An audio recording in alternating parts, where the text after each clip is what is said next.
And the reason for setting up the PGA Tour in the first place was that if a sportsman cannot play the sport full time and earn a decent living out of it, Yeah. A, he's not going to get good. Two, he's not going to inspire kids and parents to put their kids into the sport. 100%. We are seeing what trickle down effect has been of cricket, and today kids are coming from parts of India you didn't even know about those places, but they're representing the country and doing so well. Today, players like Jeev, Anirban Lahiri, Simi Mehra, who was here today, and others have shown that Indians have the ability, Right. and can take it to another level.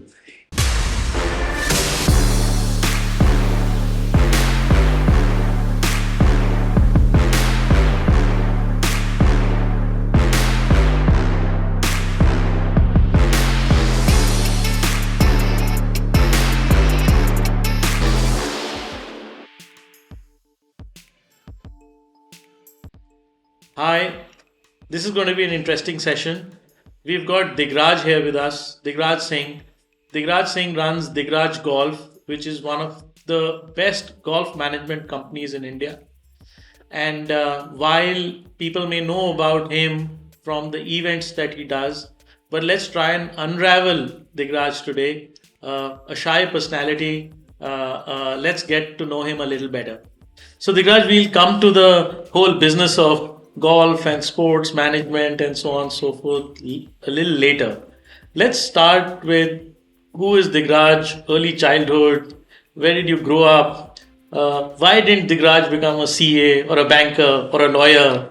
What brought you into this lovely, business of sports? Would love to know that side of you. Samant, first of all, thank you for the kind words. And my compliments to what you guys are doing, because anybody who comes forward with so much intelligence to do something for the sport, I think is great. So for somebody who's had the opportunity of having been part of this golfing journey, I think what you guys are bringing to the table is great for Indian golf. So let me start with that first. Thank you so much. Thank you. I've been very blessed. Grew up in a family. Dad was a passionate golfer, passionate sportsman. In his times, he went through college on a football scholarship. Nice. Was an army officer and engineer, and my mother was nurturing. So it was an environment in which they encouraged sport. In fact, he was keen that I play more than I study. I was a decent student, and he had told me very clearly that I can't give you anything but a good education and a good background. Rest you have to make for yourself. But if you want to play golf, I'll do whatever you want. And Nice. in those days, it was just something very unique for the country to have a parent who didn't really care about your marks or your, wanting to be a CA, a doctor, because that was the normal thing to do in those days. He said, you play once, and we had a common vision. I wanted to play for India, and he just supported it right through. Super. I think having been a sportsman myself, I can so understand that at that point in time, parents were only wishing for their kids to become financially independent, more settled than they were. And to that extent, somebody really, igniting the dreams to take on sports must have been a very, very liberating and, like you rightly said, a blessed family. When I look back now, you obviously take your family for granted, and you don't realize what sacrifices they're making. They were huge. Right. And I think he realized that a sportsman can then manage anything. He can manage situations. It helped that we were in the army. My dad, a pure, very hardcore Fauji, loved the army. But thanks to the army, we had a chance to play golf. Yeah. At prices and costs which were affordable. Yeah. I think today would be very tough if I was not in the army, or it's tough to give the same thing to my kids. Right. But, they did what had to be done. And I think the army really helped in that manner as well. Yeah. Just to take a leaf out of what you said, something that I very passionately believe in, specifically about sports. The reason I feel sports is far more important than physics, chemistry, biology is that sports teaches you failure, it teaches you the humbleness and the humility to recognize that there is somebody who's better than you. Not because of where he's coming from, not because of anything else. On that day, in that game, he or she played better. And I think that is a lesson that I think if anybody can get early enough in their career, it will serve them in whatever they choose to do in their life, whether it is work, corporate career, whatever. I think you said it beautifully, Samant. In golf as a sport, you lose more than you win. Yeah. And it teaches you humility, because the minute you think you've got it, or you're the best, it just quickly reminds you that there's more to life, and Absolutely. you better be prepared to handle it. Absolutely. And Absolutely. the ability to forget a bad shot to play the next one with the same equanimity, such that you're not bothered by the previous shot. Right. I think that's one of the biggest lessons that it gives you in life as well. Absolutely. Absolutely. So let's go on from there. So that's fantastic childhood, blessed childhood. You got initiated into golf. What happened thereafter? I know you became a national level player. You won a lot of laurels. But tell us more about the journey from there. So I remember we've been to so many cities, postings in the army, and my dad got posted to Bombay. And initially, because you just gone to a new city, it took time to, get to make friends and everything else. So out of sheer boredom, I would go and walk with my dad and, hit some balls. And he realized that there is perhaps some potential. And it's not easy, because there's enough distraction in Bombay. You want to be with your friends and you want to do this and that. Once he started sensing that there is some potential, he actually did something which today I realize I wish I had done with my kids. And we as parents sometimes tend to get a little mollycoddling. But he got a little tight with me. He said, listen, either you study or you spend as much time on the golf course. I don't want to see you wasting time hanging around on the corner of the street and, wasting time anywhere else. And he got a bit resolute with that. Well, I think that really helped, because then out of sheer not wanting to argue with him too much, I went and started practicing. And I think in golfing terms, you'll understand that I went from a 18 handicap to 5 Wow. in about 18 months. Super. And I was also very lucky that we were in a place like Bombay. There was a US club where where I learned my golf. And the management of the club, the members out there, the kind of love and affection they showered, it just made me want to go back. And I remember I won some local tournament, and the media used to support golf in those days. There was a small clipping on me. My school put it up on the notice board. And then after that, the high of it, Yeah. it kind of became How like old a were drug. you then? I must have been about 18, 19 that Wow. time. Yeah, that's the world to you at that point in Absolutely. time. Right? Superb, superb. So then, of course, tell us more about the stepping into from the player to the manager and the management side of the story. How did that transition play out? So I worked. I was fortunate, maybe thanks to golf, that I got a good job, and worked in a couple of very good companies, including the Baroda Corporation, which is Mr. Singh Gaikwad, the Maharaja of Baroda. Very, very encouraging. But there was this desire to do something on my own, and there was a chance conversation amongst a few friends, because we would, at the risk of saying that I was party to this, at times crib. There's no opportunity in India. You're looking at not being able to play enough golf, playing only during tournament times, not being able to afford it. There was no pro circuit to speak of. And I remember this gentleman telling me, listen, if you guys crib and do nothing about it, then how is India going to improve? I mean, it sounds like a very profound statement, Sure. but it kind of hit me hard, and I said, okay, maybe, if I can get a bunch of friends together and do something about it. So I actually started a golf academy in Bombay. Nice. It was the first academy of its kind in India. We were thinking, just to give you an analogy, that time Bombay coaching used to be 50 rupees an hour. Princely sum of money. Princely sum of money. I started coaching at 350 rupees an hour. We set up this academy and we started charging 15,000 rupees per student for a structured program. Sure. It had never been done before. Fortunately, a couple of friends were guiding me. And we had a very well encapsulated program. We thought we'll get 30, 40 students to start. One press conference and we had 200 people. Wow. And this was at BPGC Bombay. Luckily, there were some really visionary presidents and captains at that time. There was a gentleman called Captain Hush. Ever grateful to him.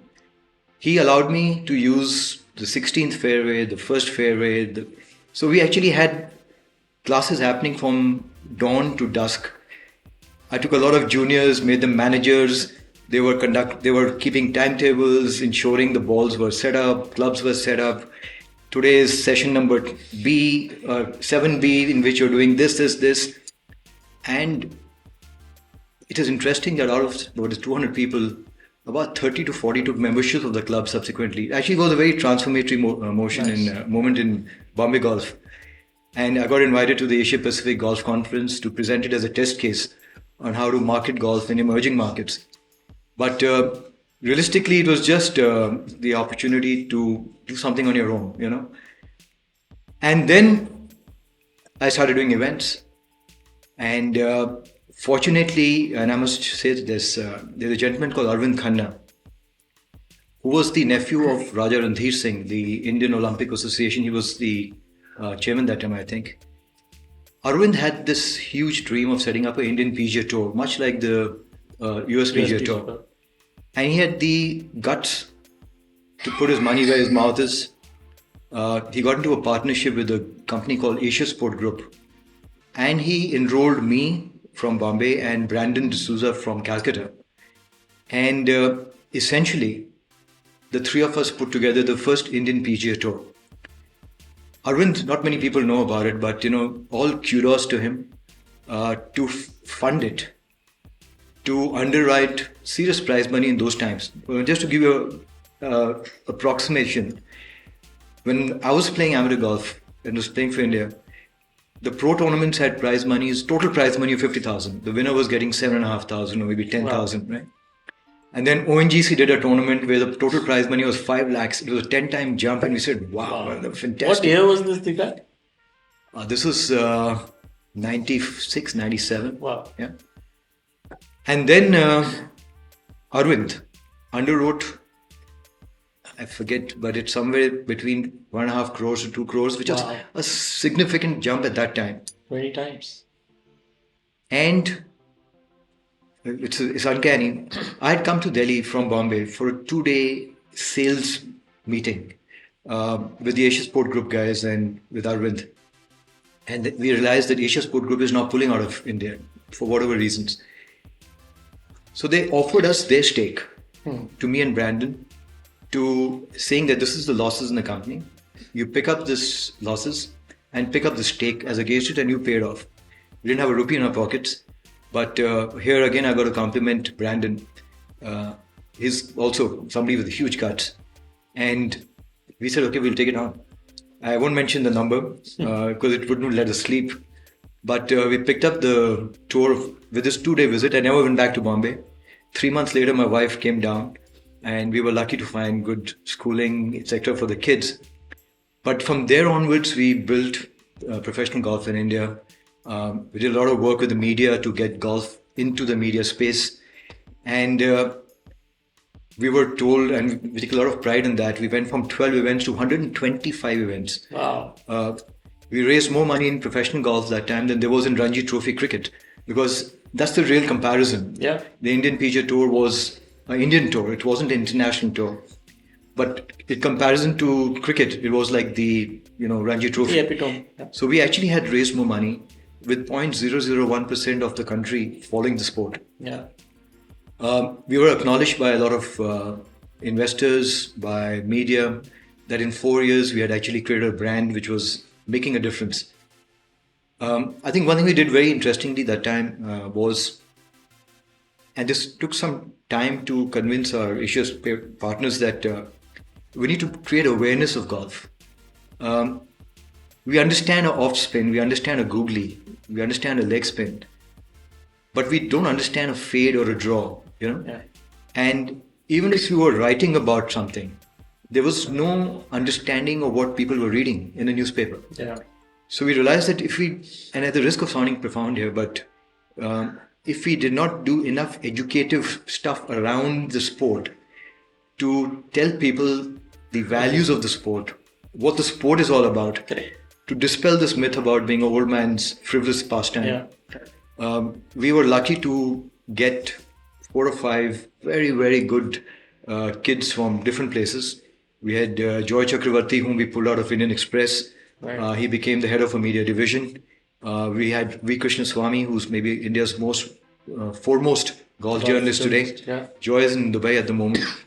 And they picked up some lovely kids like Ashwin Krishnan, who's helping us now.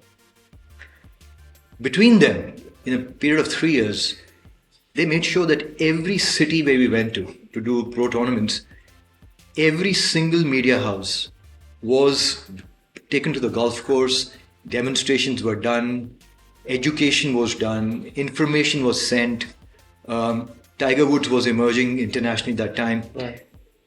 Information was sent about Tiger.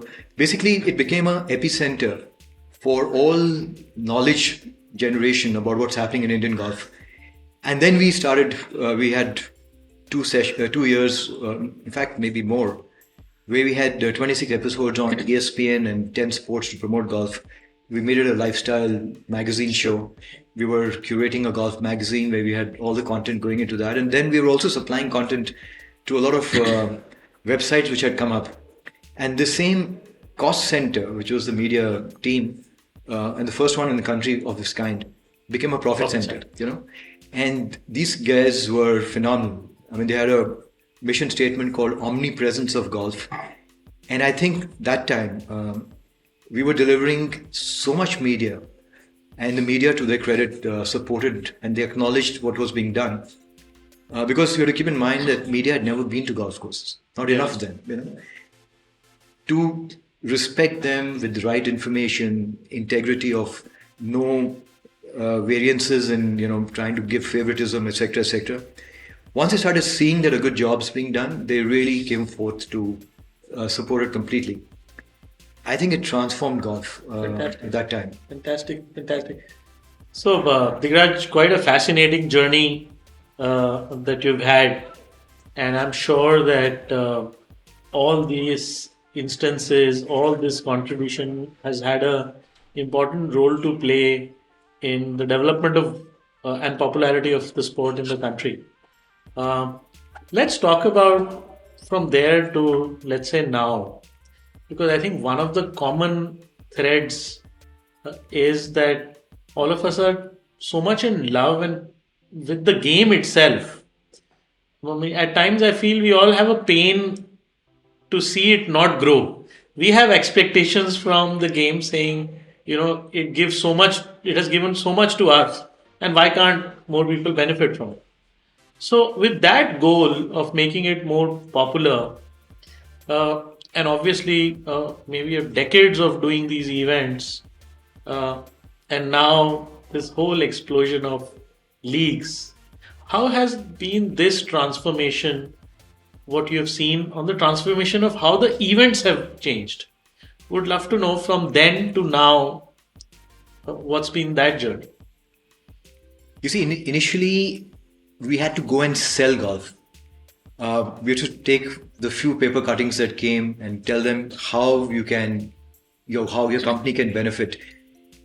Golf is the business sport of the 21st century. It's the sport which all the economically successful countries have as their most popular sport. If you look at the World Economic Forum, the companies which are doing well, they all have golf as a very strong part of their ecosystem, sporting ecosystem.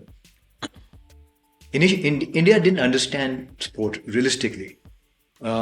After independence, I think the next two generations were just trying to get, basics in place, home, uh, get the kids educated, etc. There was no time for pleasure or leisure or the opportunity of having a career in the sport. So not many parents were sending their kids into sport. So initially, there was a lot of push required to get somebody to invest into it. Luckily, let's say we got lucky with Mr. Pavan Munjal, to his credit, he came on as a very small sponsor of an event called the Gargill Western Masters, where he picked up a hole-in-one sponsorship. I remember at $5,000. But his company and people like him who understand how to leverage sport, what they have done for cricket is huge. And similarly, people like him and other companies which understood sport, when they started getting in, they started realizing what to do more with it. And that's actually helped catalyze the entire ecosystem. So now, what earlier was constant going out and selling, creating lists of companies, turnovers, who's making profits, talk to them, connections with golf. Remember, what is the connection between motorcycles and golf? Right? Yeah. But today is one of the world's largest and perhaps the most intelligent sponsors. And it's helped the brand tremendously. Yeah. The fact that they've signed up Tiger is another, it's a huge ace in the Indian arm, right? Yeah. So what used to be earlier a very, very stringent push, today is now people are approaching us for work. I mean, and we're actually not happy to say this, but having to turn down because we don't have the bandwidth to do it, and we're looking for more people to do it. So the difference has been that earlier corporate golf was used as a pendant to convert people into pro golf. And that's what was our initial thought process. So we started off with clinics converted to corporate golf to pro golf. And then I think, frankly, they started getting too expensive. The club started charging too much. If you really look at the ROI, eventually it's tough to justify the ROI of a corporate event, Right. which could cost significant money.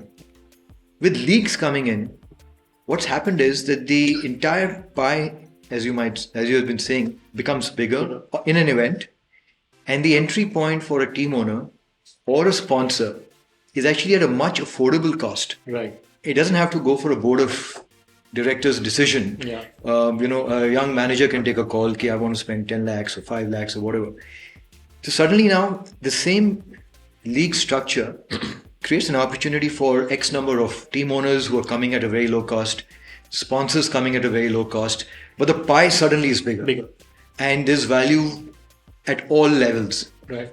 And that's something we're very careful about, that when you're structuring an event together, the ROI to the team owners, to the host club, to the sponsors, the participants, and the media is all well balanced out. So I think the transformation from clinics to small events to bigger corporate events to pro golf and to now leagues, and going forward, I think shorter formats of golf, faster formats of golf,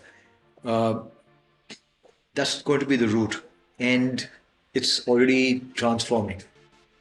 Very interesting you say that, because similar to your view, my view is that somewhere we need to merge the world of sports and entertainment.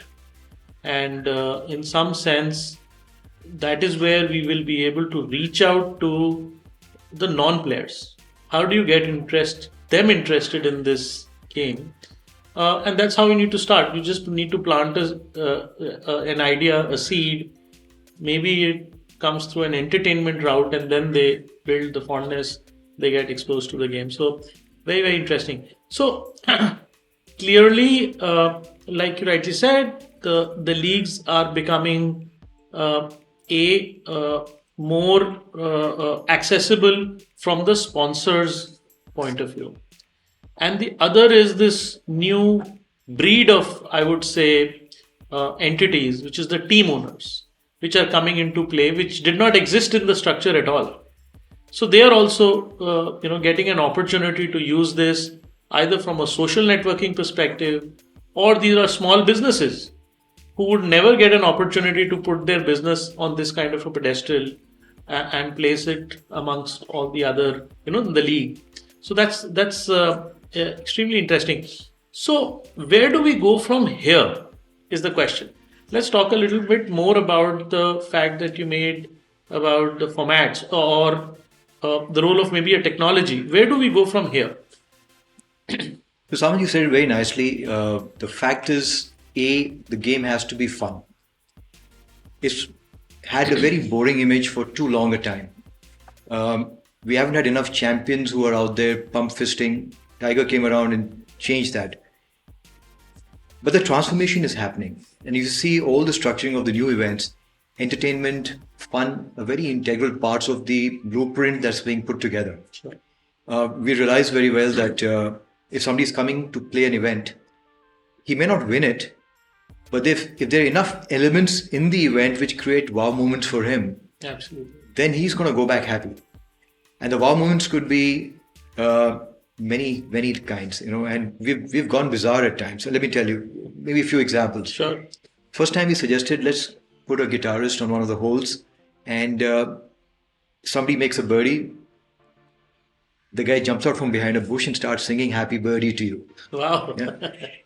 Now, when this idea was thrown up, and we used to have this ideation exercise regularly in the office, people scoffed. And we said, no idea is a bad idea. And I remember now we had gone to this huge bank and they're saying, listen, give us some ideas.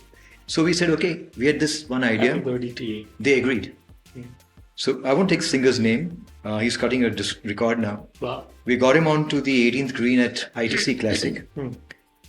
I won't take the name of the players either because they were very eminent personalities in India.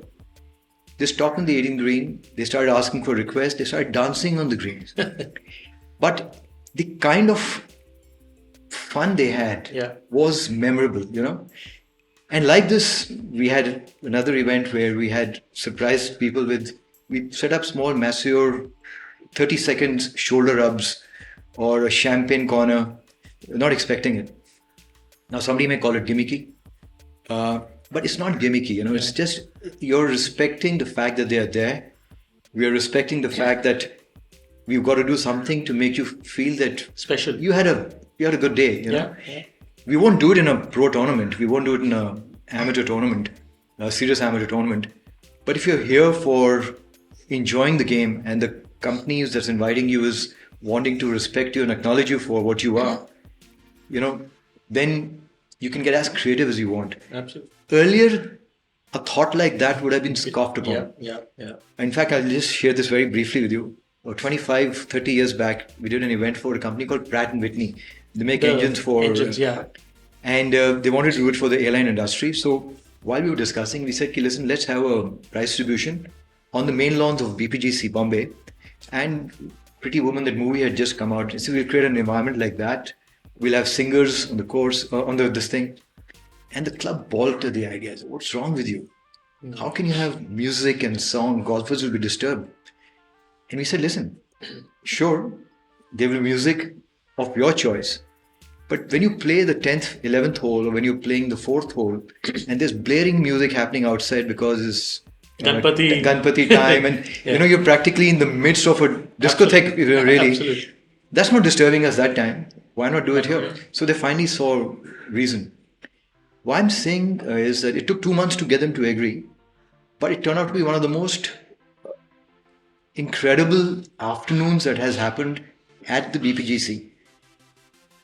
In a way, it was a paradigm moment because they were willing to allow something which is so distinctly different. Because earlier the golfers were here ki aaye khele chupchap chale gaye, sir, sahab, vagera, all that. Now that energy has changed completely. Yeah. And guys like you, Amit, and some of the other young people who are sponsoring sport are willing to take chances on these kind of ideations. And it's becoming fun. No, to sum up what you said, it's so true that the game has changed from competition to experience. Yeah. People want to have a good experience while playing golf. However well you can package it and deliver it to you. Ultimately, your customers are either the sponsors or in case of a league, they are the team owners. If you can deliver a good experience, They are your customers. I mean, at the end of the day, that's what you want them to be Absolutely. happy. Absolutely. And the reality of it all is that I keep harping on this issue of the monetization. I think don't forget the commercial angle uh, in sports. The fact is that we've had some great people with great initiatives. The sustainability is an issue. People have done good stuff, but they've not been able to sustain it to see the long term impact of that.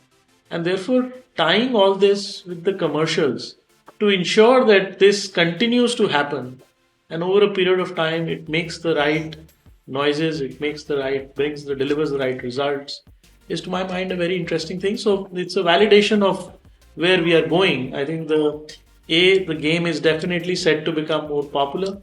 The number of players, number of participants, the ecosystem is definitely likely to grow. I'll just quickly interrupt you there. The British gave us two sports, cricket and golf. Right. Both Bada Saab sports. Huh. Cricket has become what it has become, but it's also become what it has become because of the access, the ease to play, and the fact that India, after '83, what Kapil Paji did, suddenly made us feel so proud about, and frankly, any sport where you have a hero or you have reason to feel proud about India, it is going to grow. We are seeing that happen in Indian golf now. All these initial periods, and the reason for setting up the PGA Tour in the first place was that if a sportsman cannot play the sport full time and earn a decent living out of it, A, he's not going to get good.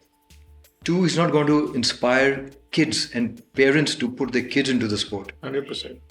We are seeing what trickle down effect has been of cricket, and today kids are coming from parts of India you didn't even know about those places, but they're representing the country and doing so well. Today, players like Jeev, Anirban Lahiri, Simi Mehra, who was here today, and others have shown that Indians have the ability, right, and can take it to another level.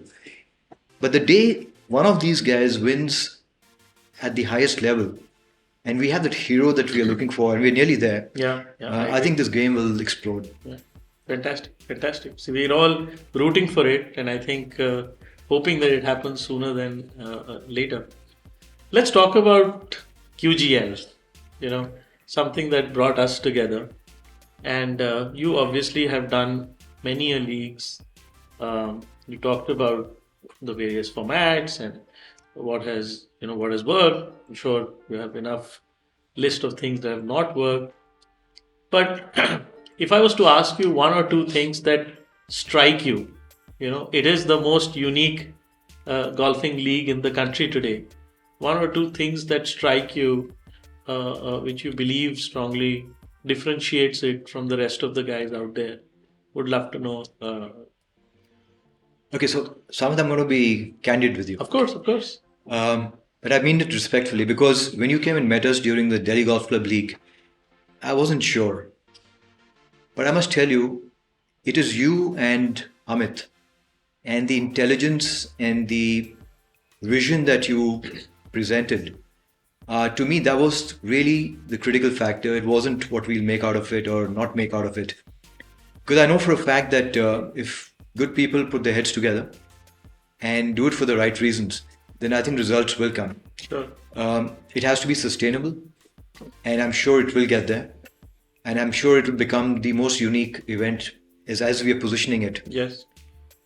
I think what is important is that whenever an idea was suggested and it had logic to it, you didn't bat an eyelid, even though you're underwriting the entire thing. You agreed to what we were doing here with this fantastic team for the OTT platform.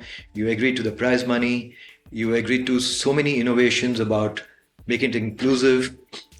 And frankly, I think you had thought about them yourself. It's not that, I think there was a meeting of minds straight away. And I do believe that now, at least I'm getting a little more careful about it. Whatever time we invest, if we can create something of legacy value, something that makes a difference, is what we should spend our time more on. Yeah. So irrespective of where it goes, and you we got talking in the middle of a very busy period for us, and sometimes we've not been around enough. But I think if we continue ideating the way we are, keep it inclusive. I like the vision of us taking it to making it the biggest and the most inclusive league in NCR and maybe in India down the line. Sure. 16 different clubs have had people send in their entries for the pool. 10 team sponsors, 10 team owners. A small thing, actually it's not a small thing, I think it's a pretty interesting thing. Shah Rukh Khan's son, Aryan Khan, buying a team. It's all thanks to your efforts. I think these are indications that somewhere the right buzz is happening because these guys understand what is the right platform being set into place to grow the tree. 100%. So the seeding is right. The flowering will happen. And I think that's what we need to continue persisting with. Super. I think very encouraging words, and I have the same opinion. I mean, at the end of the day, if there is a meeting of minds here, I think these are well-meaning intentions, and the intent is to build on it and create something that has lasting value. So we seem to be at the right place at the right time. Now we have to keep at it. I would just like to say one thing, and if we can find a way of getting more people to learn the game. You see, one is to learn putting, but you're still not getting to play enough. To learn to play, you need driving ranges. We have a ready sitting base of X number of army courses which are underutilized, and there are reasons for that. But if somehow we can find a way of utilizing those courses, Sure. I think we can just multiply the sport 10 times. I completely and get more people to play this. On that note, Digraj, thank you for your support for this partnership, and I'm sure this is going to, like you rightly said, if it is seeded well, it is going to flower into something very big. Absolutely. Thank you very much. Thank you.